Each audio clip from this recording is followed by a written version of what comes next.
Welcome back, everyone. Before we dive in, make sure you drop your thoughts and the lessons you took from this story in the comments. And don't forget to like and subscribe. Let's get into it.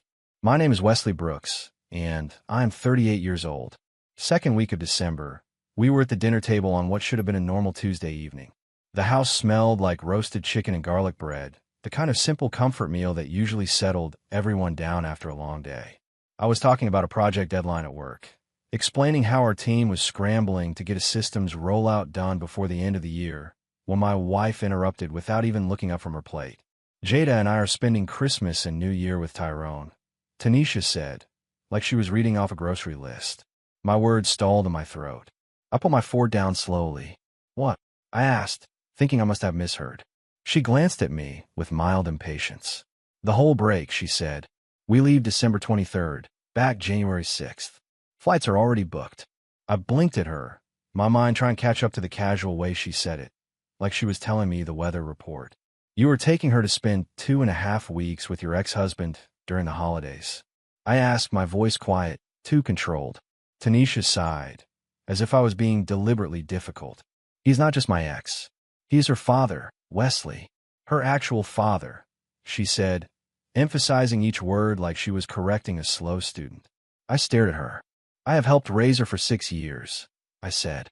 She actually laughed, a short, dismissive sound that hit me harder than a slap. "Helped?" Tanisha shook her head. "Please. You are the stand-in. You have always been the stand-in. She needs time with her authentic dad, not someone pretending to be one." It felt like the air in the room thinned all at once. Something cold and terribly clear settled inside my chest. Stand-in. Not partner. Not stepfather. Not family. Stand-in. I repeated the word in my head like a diagnosis. Tanisha rolled her eyes. "Do not be dramatic. It is 2 weeks," she said. "Tyrone wants to take her skiing, do the family Christmas his parents planned. It is important for her. What am I supposed to do for 2.5 weeks?" I asked. Tanisha shrugged and reached for her phone beside her plate. "Whatever you want. Watch the bowl games. You will probably enjoy the quiet, honestly." As if on cue, Jada walked into the dining room, backpack slung over one shoulder, earbuds in, the soft hum of music leaking out just enough to be annoying. 14 years old, and she had perfected the art of looking through me like I was another piece of furniture. She dropped her backpack near the stairs and headed toward the table. "Mom, you tell him yet?" Jada asked, pulling one earbud out. "Just now," Tanisha said. Jada glanced in my direction, barely, like you glance at a street sign you already know. "Cool," she said. "Dad got his passes for Aspen. His family rented a ridiculous cabin. He said it looks like something out of a movie." She was talking fast, eyes lighting up for the first time in days. "Sounds nice," I said, keeping my voice steady. Jada hesitated, clearly expecting a fight. "Yeah," she said slowly. "It is going to be awesome having a proper Christmas for once." Proper Christmas for once. 6 years of Christmases with me apparently did not count. Every tree I helped decorate, every bike I paid for, every late-night assembly of toys and electronics, all wiped away with 3 words: for once. Tanisha watched me carefully, like she was waiting for me to explode, so she could tell herself she was right about me being unreasonable. "Okay," I said. "That was it. Just that one word." Her eyes narrowed. "Okay, that is your response?" she asked, offended by my lack of theatrics. "What else is there?" I asked. "You have decided. Tickets are booked. Plans are made. Am I supposed to beg?" She frowned. "I thought you would at least be upset," she said. "Would that change your plans?" I asked. There was a beat of silence. "No, but normal people have reactions when their family leave for the holidays," she snapped. "I am reacting," I said evenly. "I'm saying okay." She did not like that answer. I could see it bothering her. No drama meant no justification for whatever story she had already written in her head about me being selfish or controlling. Jada had already grabbed a plate and disappeared back to her room, her footsteps stomping up the stairs. Tanisha stood abruptly and gathered the used plates, her movements sharper than necessary, dishes clacking louder than usual.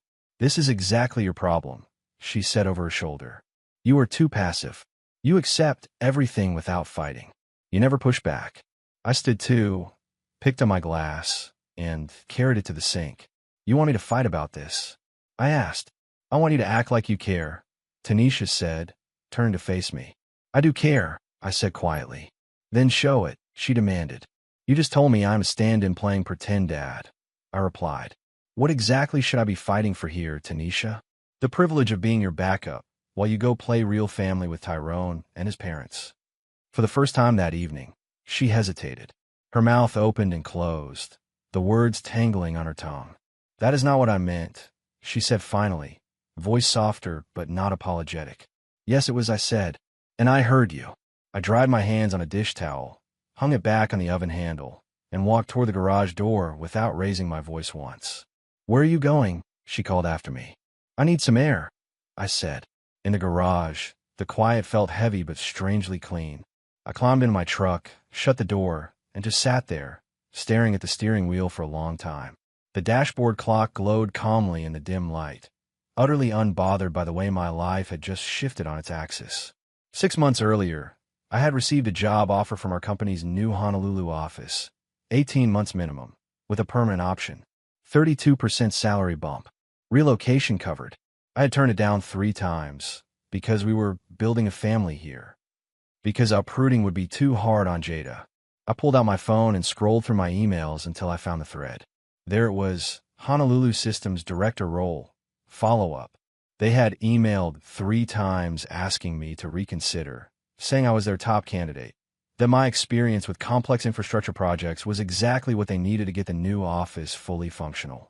I had told them no each time because I thought I needed to keep this family together, because I thought I mattered enough to stay. Stand-in. The word sat in my chest like a stone. I opened the most recent email and stared at the blinking cursor in the reply box. My fingers hovered over the keyboard for a long moment.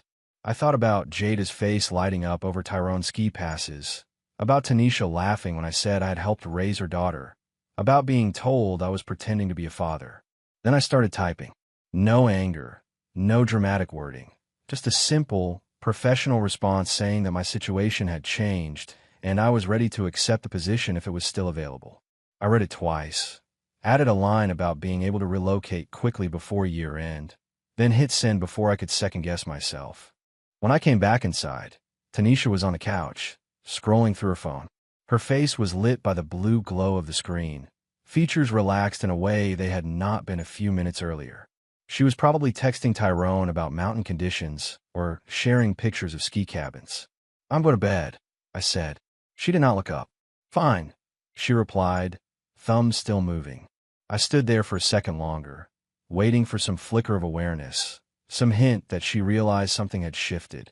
Nothing. I went upstairs, opened my laptop on the small desk in our bedroom, and started a list. Not a dramatic manifesto. Just logistics. Documents I needed to separate. Accounts with both our names attached. Things that were mine before this marriage, and things I was willing to leave behind. I created another tab for travel details, passport renewal dates, points I had saved on different airlines, the logistics of shipping a few boxes ahead. If I was the stand-in, I thought grimly, then the show was about to run without me. I had 8 days before they left for their big family vacation in Colorado. That meant I had 11 days before anyone would reasonably expect me to be at the house when they came back. 11 days to quietly untangle myself from an entire life. It sounded impossible at first, but the more I broke it into steps, the more it looked like any other project plan. Wednesday morning, I woke before my alarm. Tanisha was still asleep, a soft snore catching in her throat, oblivious to the decision I had made 8 hours earlier. I took a long shower, dressed for work, and left the house at 6 o'clock without waking her. I was at my desk by 7, coffee in hand, when I reopened the Honolulu email thread. I typed out a more formal acceptance, outlining my availability, start date preferences, and willingness to move quickly. Then I added one line that felt heavier than the rest. I can be in Honolulu before Christmas if necessary. I read it once, then pressed send. My phone rang within 30 minutes, the screen lighting up with an unfamiliar area code. This is Wesley, I said. Wesley, this is Aaron Ellis from the Honolulu office, the man on the line said, his voice smooth and upbeat. We are thrilled to hear you have changed your mind. This is fantastic news. We were really hoping you would come around. He launched into details immediately. How soon can you start? He asked. How fast can you be here?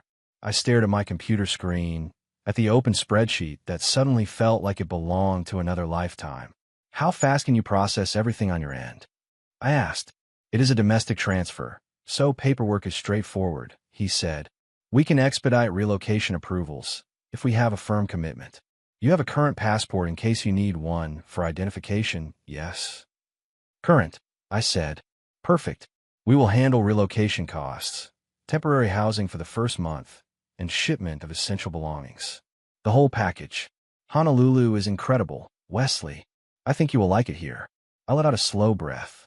I need to be there before Christmas if possible, I said. There was a pause on his end. That is 9 days, he said. I know, I replied. Let me make some calls, he said. I will have an answer by the end of business your time. By noon, human resources from my current office called me down. The director, Ms. Franklin, sat across from me with a folder already open. They want you badly over there, she said, a hint of smile on her face. Emergency relocation approved. Flight booked for December 22nd. Temporary apartment arranged near the Honolulu harbor. She slid a printed itinerary toward me. Your official start date is December 27th. This is incredibly fast, Wesley. Are you sure about the timeline? I nodded. Positive, I said. What about your family? She asked carefully. Are they coming later, or just you? For a heartbeat, I thought about the dinner table, about Jada saying, proper Christmas for once, about Tanisha calling me a stand-in. Just me, I said. Miss Franklin studied my face for a second, then nodded slowly. All right, she said. We will get everything processed. I spent my lunch break sitting in my car in the parking lot, phone in my hand, making a different list. Bank accounts, insurance policies, my name on the mortgage, joint credit cards, things I needed to redirect, things I needed to close. The house was in both our names, but I had been making the mortgage payments alone for 4 years, ever since Tanisha went part-time at the boutique. It did not matter. She could have it. I just wanted out without a fight. That evening, when I walked in the front door, Tanisha was in the kitchen, humming softly while she stirred a pot on the stove. It was the first time I had heard her hum in weeks. Good day, I asked, hanging my coat on the hook. Great, she said a little too brightly. I finalized the Aspen reservations. Tyrone's parents are so excited to see Jada. They have not had a proper Christmas with her in years. She emphasized the word proper again, like our previous holidays had been practice runs. Because they live halfway across the country and rarely visited, I thought, but I did not say it. Out loud, I just said, sounds nice. She turned to look at me, eyebrows knitting together. You are being strangely calm about this, she said. Just accepting reality, I replied. What is that supposed to mean? She demanded. I shrugged lightly. Nothing, just that you have made your choice, and I am not going to fight it. She stared at me for a moment, then nodded sharply. Good, she said, because I was ready for a whole argument, and honestly, I am relieved you are being mature about this. Jada came downstairs a few minutes later, phone in hand as always. She dropped in her chair and scrolled while she chewed, barely looking up. Tyrone texted, she said to her mother. Not to me. He wants to know if I need new ski gear or if last year's stuff still fits. Tanisha smiled. Tell him we will figure out once we get there, she said. You know he loves shopping for you anyway. They spent most of dinner talking about packing lists, flight times, which restaurants they wanted to try in Aspen, and how amazing the cabin looked in pictures. I might as well have been another chair.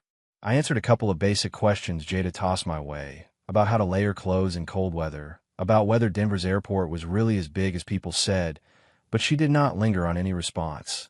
After dinner, while Tanisha rinsed dishes and Jada disappeared upstairs, I went out to the garage. The familiar smell of motor oil and dust greeted me, more comforting than the chatter at the table had been. I started pulling things into organized piles. Important documents went into one box: birth certificate, college transcripts, old tax returns, anything I might need to prove who I was and what I had done in this life. Photos from before the marriage went into another. Tools I had brought from my old apartment years ago formed a third pile. It was unsettling how quickly 6 years of my presence in that house separated itself into a few manageable containers. My phone buzzed on the workbench. It was an email from the Honolulu team, a welcome packet with housing photos, office location, and a brief introduction to the team I would be leading. There were snapshots of the building near the harbor, streets lined with palm trees, and a view of the shoreline from a balcony that made my chest tighten. It all felt more solid, more inviting, more honest than anything happening in my own home. Friday night, Tanisha announced she was going shopping for the trip. "Jada needs new gloves and maybe a coat," she said, grabbing her keys. "You good here?" I forced a small smile. "I will manage," I said. They left in a swirl of cold air and perfume, the front door clicking shut behind them. I checked the clock. 3 hours, maybe more, with the house all to myself. I moved quickly. I gathered the last of my important papers and copied digital files from our shared computer onto a hard drive I'd bought on my way home Thursday. I logged into our joint checking account and changed my direct deposit information to the new account I had opened that afternoon. Then I opened a separate tab and set up mail forwarding to a post office box I had already rented that morning. Finally, I called my friend from college, Gerald, who had become a family lawyer. He picked up on the third ring. "It is late, Wes," he said. "You all right?" "I need divorce papers drawn up," I said without preamble. There was a pause on the line. "You serious?" Gerald asked. "Completely," I said. "Can you handle it remotely?" "I can," he replied slowly. "What is going on?" I stared at the closed garage door, listening to the distant humming of the heater through the walls. "I will explain later," I said. "Right now, I just need to know if you can help me get everything filed. I am leaving the state soon." "You sure about this?" he asked again. "Yeah," I said. "Does she know yet?" I let out a humorless breath. "She will," I said. "Soon." Gerald sighed. "All right. Email me the basics tonight. Full names, dates, assets you are willing to waive. I will start drafting." When I hung up, the house felt even quieter. By Sunday, I had everything ready. 2 suitcases packed and hidden in the trunk of my car under an old blanket. Documents organized neatly in a folder in my desk. Emails drafted to extended family, saved as drafts. A letter to Tanisha written in clean, even handwriting, sealed and sitting in my desk drawer. That night at dinner, Tanisha talked about the weather forecast in Colorado. "Powder conditions should be amazing," she said. "Tyrone already has a list of the best runs. He is obsessed with those ski maps." She laughed, remembering something he had said on the phone, and it hit me how rarely she laughed at anything I did anymore. "You will be okay here by yourself?" she asked, almost as an afterthought. "I will manage," I said. "It is just 2 weeks," she said. 2.5, I replied mildly. "You could always invite Raymond or Calvin over. Watch football. Guy time." I shrugged. "Maybe," I said. She smiled, apparently satisfied. "See, this could be good for you too. Space to do your own thing for once." Space. That was the word she liked to use whenever she wanted something that did not include me. I had exactly 4 days until they left and 5 until I did. She had no idea she was counting down to a completely different kind of goodbye. December 23rd arrived cold and bright, the kind of winter morning where the sunlight made the frost sparkle on the driveway. Their flight was at 11 o'clock. I watched from the living room window as Tanisha loaded the car, juggling suitcases and double-checking boarding passes on her phone. 3 suitcases and 2 carry-ons for a 2.5-week trip. Jada bounced around the car, texting nonstop, probably telling Tyrone and his parents that they were almost on the way. I could see her breath puffing in little clouds as she laughed at something on her screen. Tanisha came back inside one last time, gloves tucked in her coat pocket, keys in hand. "We are heading out," she said. "Traffic to the airport is going to be awful. Safe flight," I said. She paused, watching my face carefully. "You sure you are good?" she asked. "You have been off all week." "Just tired from work," I said. "We are in crunch time, remember?" She nodded slowly. "Well, we will text when we land," she said. She hesitated, looking around the kitchen like she was trying to remember something. "There are leftovers in the fridge, and I left you a list of things to take care of while we are gone. Garbage day is Thursday. Do not forget." Of course, there was a list of chores. "Got it," I said. Jada yelled from the car, "Mom, come on." Tanisha stepped closer and gave me a quick kiss on the cheek. Perfunctory, automatic, the way you kiss a relative you only see at holidays. "See you in January," she said. "Yeah," I replied. "Have fun." I watched them drive away, standing at the window until the car disappeared around the corner. I waited another 10 minutes, just to be sure, listening to the furnace kick on and off, to the quiet ticking of the kitchen clock. Then I moved. I took the letter out of my desk drawer and walked it to the kitchen. I set it on the table, propped against the salt shaker where Tanisha would see it the moment she walked in the door. Just her first name on the front in my handwriting. Inside, I kept it short. I wrote that I had accepted the position in Honolulu and was leaving the next day.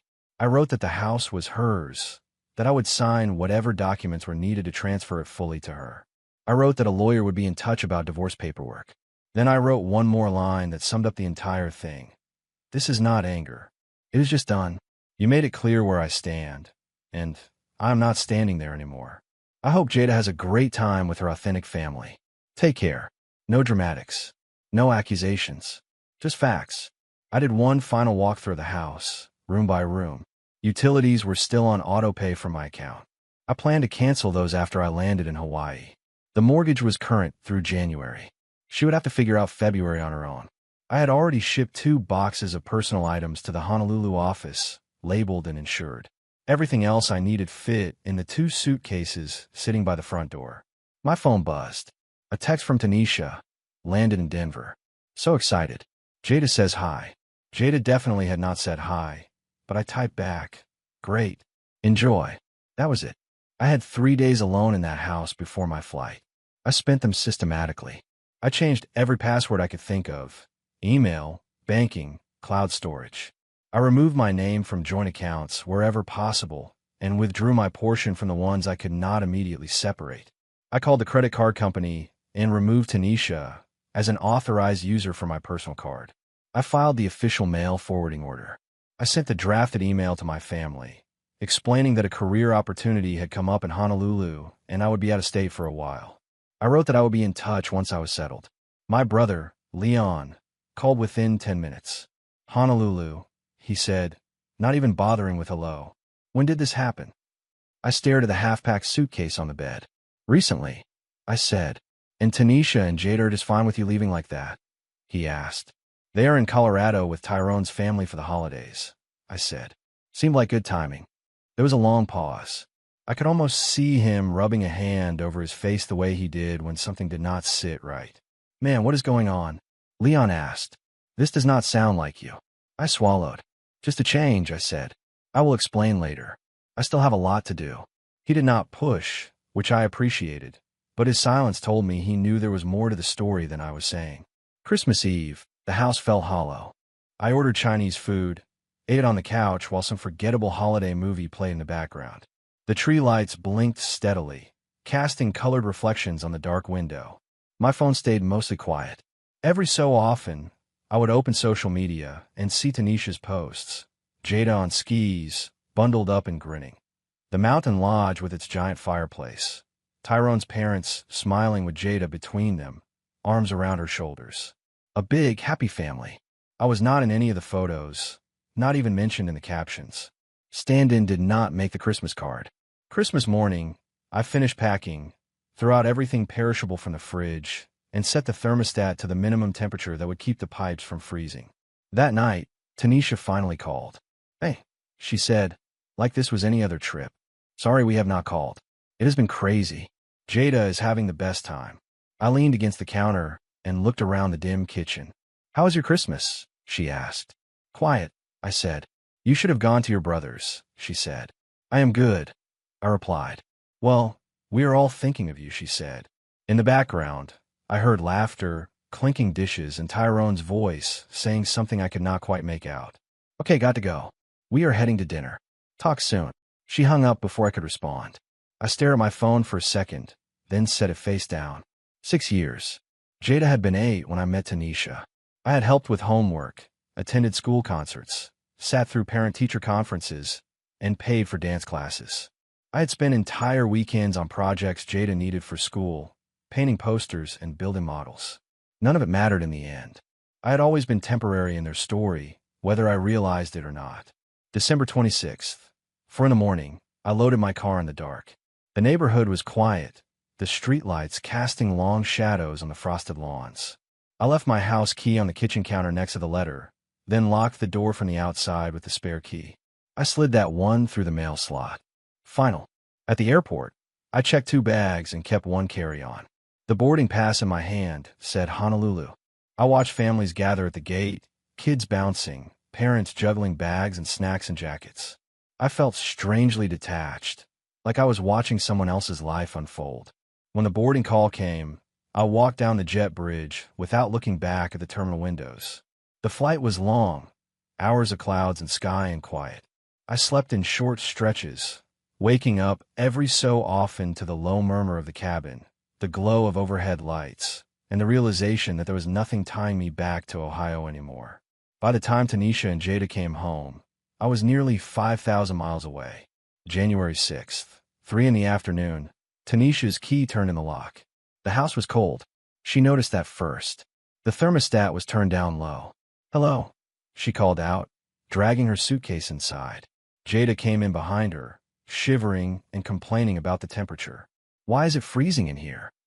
Jada asked. There was no answer. No television sounds. No footsteps overhead. No welcome back. Tanisha walked into the kitchen and saw the envelope propped against the salt shaker.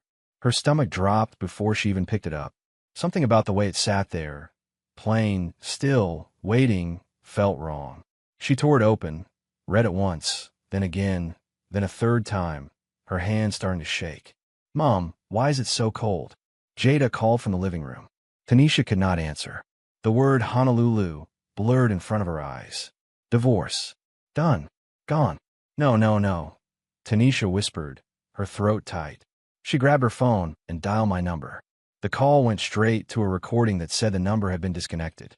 She tried again. Same message. She sent a text out of reflex. It bounced back, undelivered.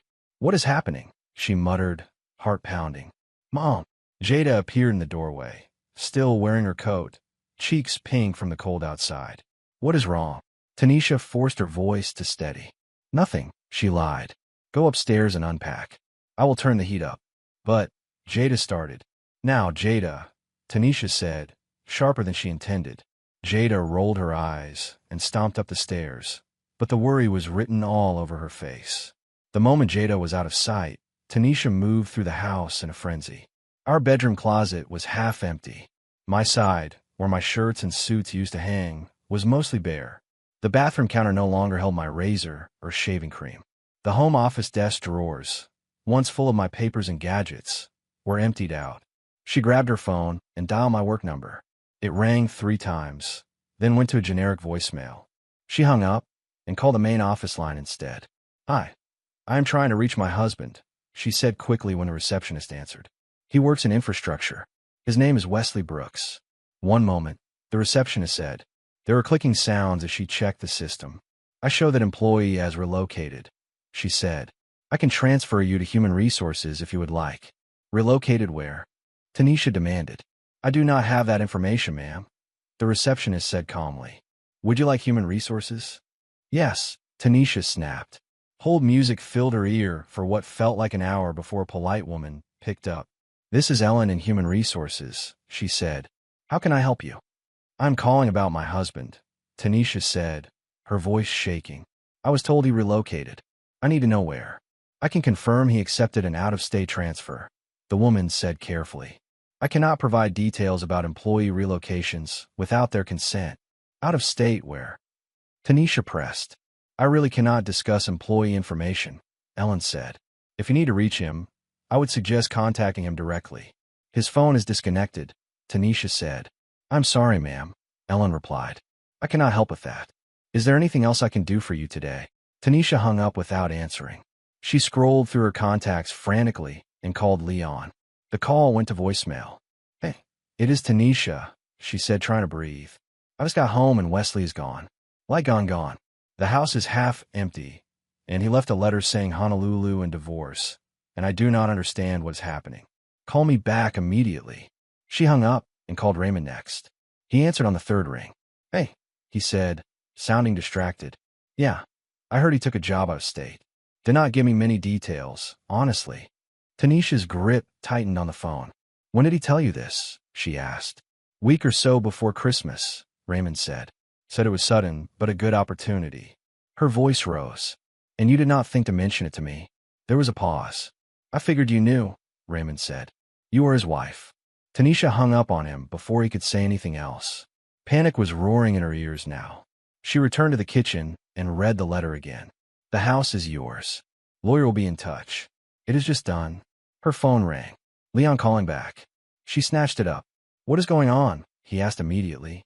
Your message sounded. He left, Tanisha said, pacing the kitchen. He is in Honolulu apparently.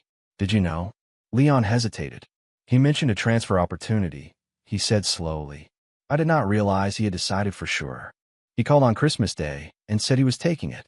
I thought you were all discussing it as a family. Tanisha's voice broke. We were in Colorado with Tyrone for the holidays, she said. There was a long silence on the line. You were in Colorado with your ex during Christmas? Leon asked. For Jada, she said quickly. It was for Jada. His parents wanted a big family Christmas. And where was Wesley? Leon asked, his voice calm but edged. Here, Tanisha said weakly. He said he was fine with it. Did he actually say he was fine? Leon asked quietly. Or did he just not argue? She opened her mouth, then closed it. The dinner table replayed in her head like a recorded scene. Her calling him a stand-in. Him saying okay. No shouting. No fight. Just okay. I have to go, she said suddenly. She ended the call and sank into a kitchen chair, the letter crumpling slightly in her hand. She tried to rewind the last month in her head. The dinner conversation, his strange calmness, the quiet week before they left, the short text responses while they were gone. Her phone buzzed with a new email notification from an unfamiliar law office. Subject line, Dissolution of Marriage Documents. She clicked with trembling fingers. A PDF opened with official letterhead and a petition for divorce, my signature already in place. There was a brief note from the attorney. Please review the attached documents. As you will see, my client is requesting an uncontested dissolution and is waiving claims to all marital property and assets. We would appreciate your cooperation in expediting this process. He is giving me everything, Tanisha thought numbly. The house, the car, the furniture, all of it. Not out of generosity, but because he just wants out. Jada's footsteps thundered down the stairs. Mom, half his stuff is gone, she said, appearing in the doorway, eyes wide. What is happening? Tanisha looked at her daughter, 14 years old, confused and scared, clutching the stair rail. He had to leave for work, Tanisha said quickly. Suddenly. For how long? Jada asked. Tanisha glanced at the letter, at the divorce papers glowing on her phone screen. I do not know, baby, she said. I do not know. The lie tasted bitter.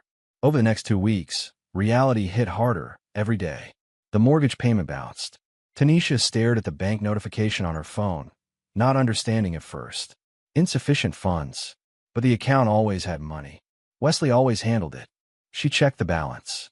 Only her part-time paycheck deposits were there. His direct deposits were gone. She called the bank.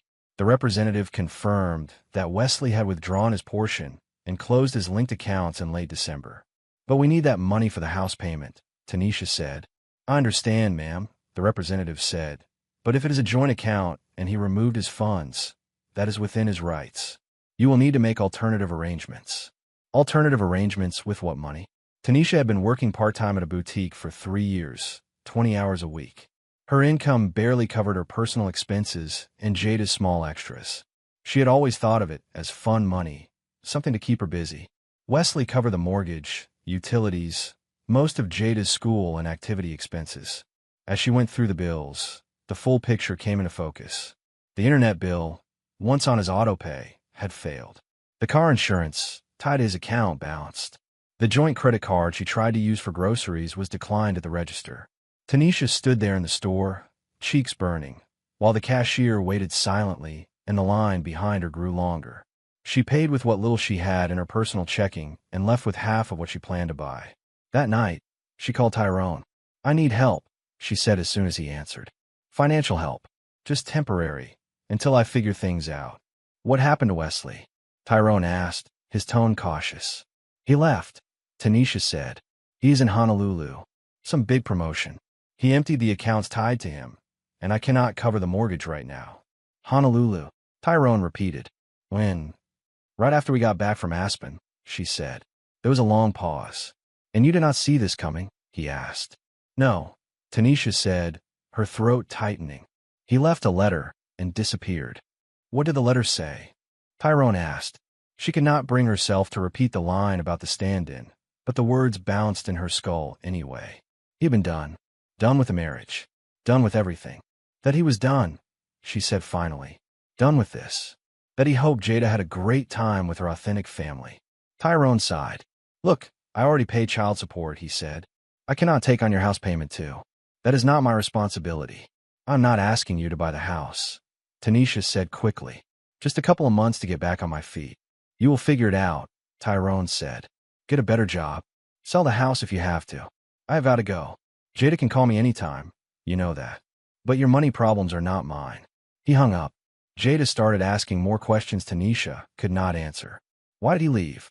Jada asked one night, sitting at the edge of her bed, textbooks open but ignored. Work opportunity, Tanisha said. But why so sudden? Jada pressed. And why is he not calling me? Tanisha swallowed. He is busy settling in, she said. Is he coming back? Jada asked. Tanisha could not say no, but she could not say yes either.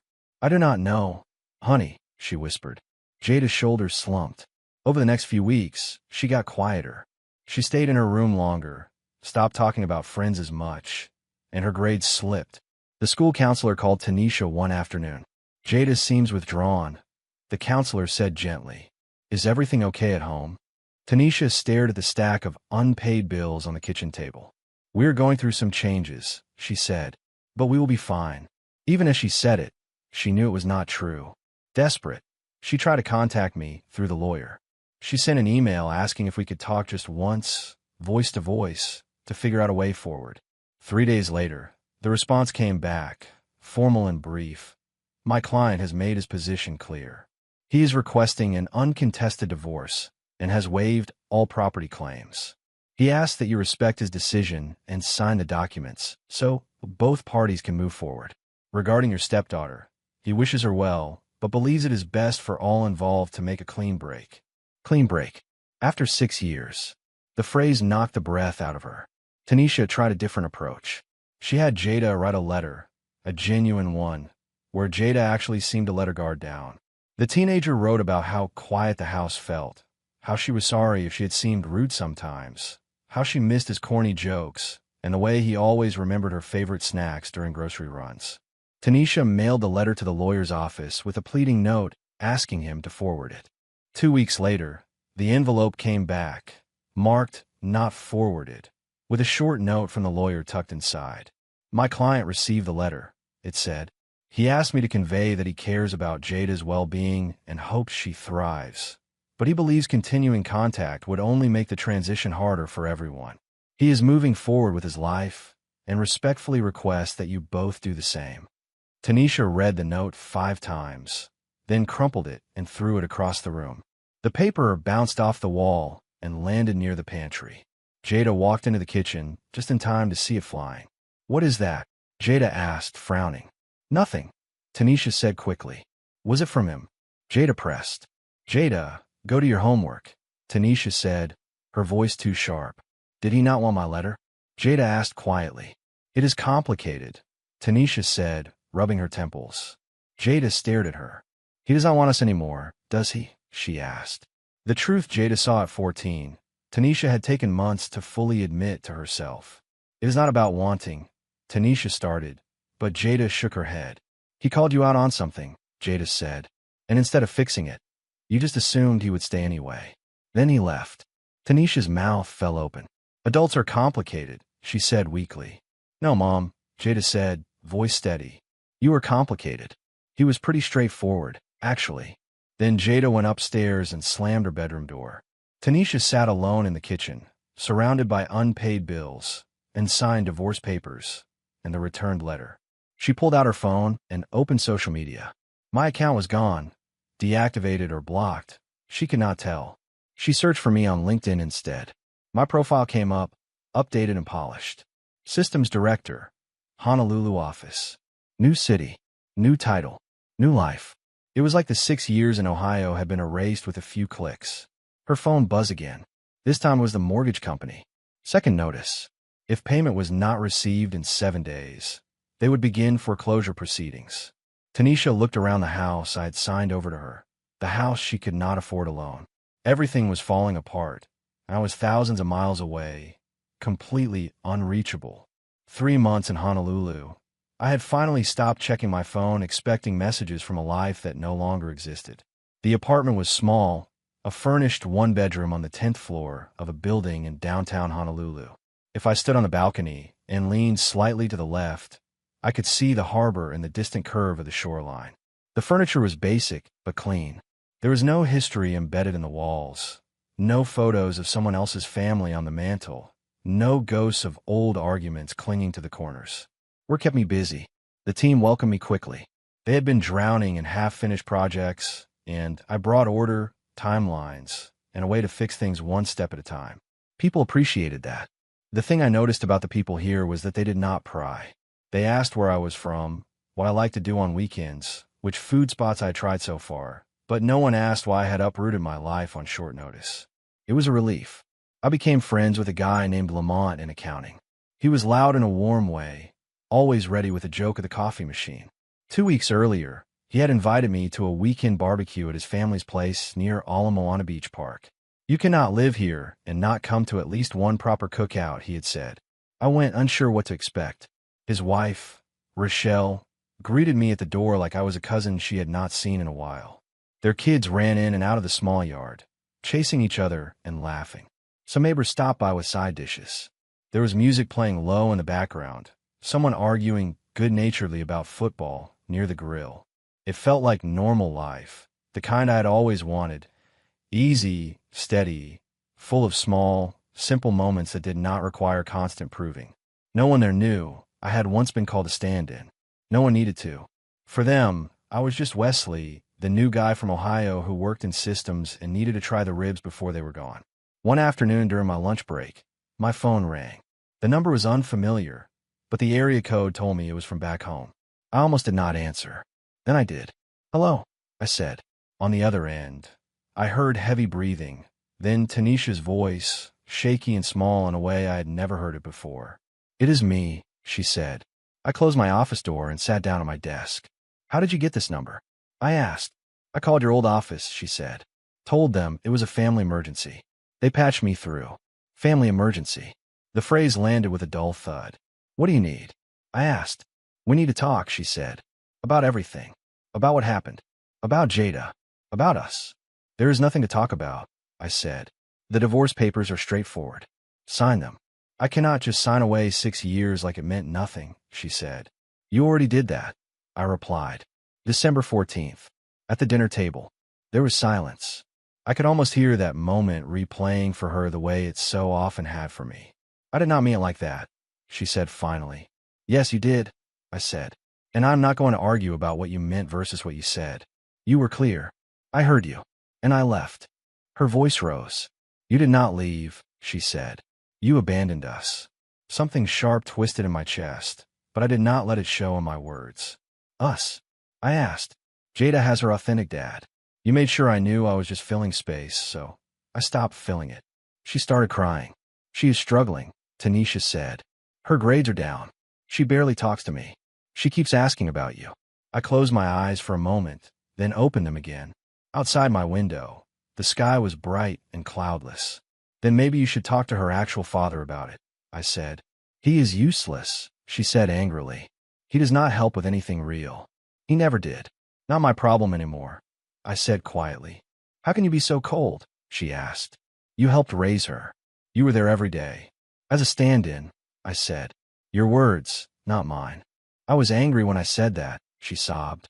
"I was frustrated about something else, and I took it out wrong. For 2.5 weeks, you took Jada to play Happy Family with Tyrone," I said. "You did not call me once on Christmas Day. Not once. You posted pictures of the three of you everywhere like I did not exist. That was not anger, Tanisha. That was the truth slipping out." "We are losing the house," she said suddenly. "I cannot afford the payments without you. I signed it over to you," I said. "Sell it. Rent it. That is your choice now." "I do not want the house," she said. "I want you to come home." I looked out at the glimpse of harbor I could see from my office window. "I am home," I said. "I am looking at Honolulu Harbor right now. This is home." "Please," she whispered. "I know I messed up, but we can fix this. I will be better. I will not say things like that again. We can go to counseling. We can start over." Things are already different, I said. You got what you wanted. Space. Freedom. Authentic family time. I'm just not in the picture anymore. That is not what I wanted, she said. Then you should have thought harder before you said it. I replied. There was a long pause. In the background, I heard faint noises. Maybe Jada asking who she was talking to, maybe the television.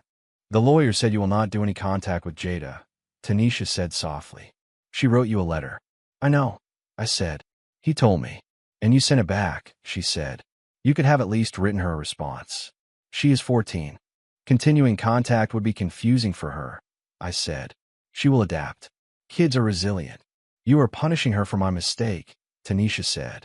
I am not punishing anyone, I said. I am removing myself from a situation where I was never going to be enough. She has Tyrone. She has you. That is her family. You were part of this family, Tanisha said. No, I said. I was the person paying the bills while you figured out what you actually wanted. I turned down this job 3 times to keep your version of family together. I showed up for your daughter every day while you kept 1 foot out the door with your ex. I was fair for 6 years. Now I'm just done. There was a long, shaky silence. I did not know what to do, she whispered. Sign the papers, I said. Move forward. That is all there is. Can I call you again in a few weeks? She asked. Maybe when things calm down. No, I said. This is the conversation. After this, everything goes through the lawyers. Do not call my office again. Do not call my family. Do not send letters through Jada. We are finished. Wesley, please, she said. Goodbye, Tanisha, I replied. I hung up, turned off my phone, and sat there in the quiet office for 5 full minutes, just breathing.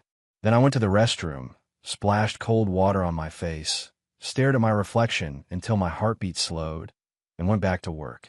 That night, I walked down to the harbor and bought fish and chips from a small place Lamont had recommended. I carried the warm paper bag to a bench overlooking the water. The air was soft, the sky streaked with orange and pink as the sun slid down toward the horizon.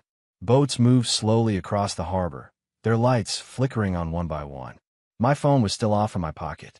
I knew that when I turned it back on the next day, I would block Tanisha's number and probably change mine entirely. For years, I had lived in reaction to other people's choices, waiting to see if I would be chosen, if I would be considered real enough, permanent enough. For once, I had made a decision that did not center around someone else's comfort. I sat there, eating quietly, letting the sounds of the water and distant voices wash over me. There was no dramatic surge of joy, no movie-style epiphany, just a steady, growing sense of calm. A month later, the signed divorce papers arrived via email. Finalized, the subject line read, I was at Waikiki Beach with a group of coworkers from marketing and accounting. Michelle from marketing had organized a small gathering for sunset drinks at a place near the sand. People were laughing, telling stories about their worst first days at work, teasing each other about office quirks. I stepped away for a moment, opened the email, and scrolled through the notification. Dissolution complete. Officially single. No shared property claims. No custody agreements. Just a clean legal line between my old life and my new one. I stared at the screen for a few seconds, then closed the email and slipped the phone back into my pocket. When I walked back to the group, Lamont raised an eyebrow. You good? He asked. I nodded. Yeah, I said. I am good. For the first time in 6 years, I actually meant it. 3 weeks later, Tanisha sent one last email. Long, detailed, full of explanations and apologies and questions about whether there was any chance we could try again someday. She wrote about the foreclosure notice, about Jada's distance, about her regrets. She wrote that she had replayed that dinner over and over until she could feel the exact second I had stopped being her safe, unquestioned option and had become someone who could actually leave. I opened the email, read the first paragraph, and stopped. I did not need to read the rest. I had already lived it. I deleted the message, blocked the address, and closed my laptop. Outside, the evening air was warm and full of the sounds of a city that did not know my history and did not need to. I stepped out onto the balcony, leaned on the railing, and looked at the harbor lights. For once, there was no feeling of standing in for someone else, no sense that I was temporary or waiting to be replaced. This life was mine, built on a decision I had made for myself. No more stand-ins, no more pretending, just me, thousands of miles from everything I'd left behind, finally starting something that belonged fully and authentically to me. If you enjoyed this story, please like, comment, and share this video with your friends. Subscribe and turn on the notification bell so you never miss a powerful story drop.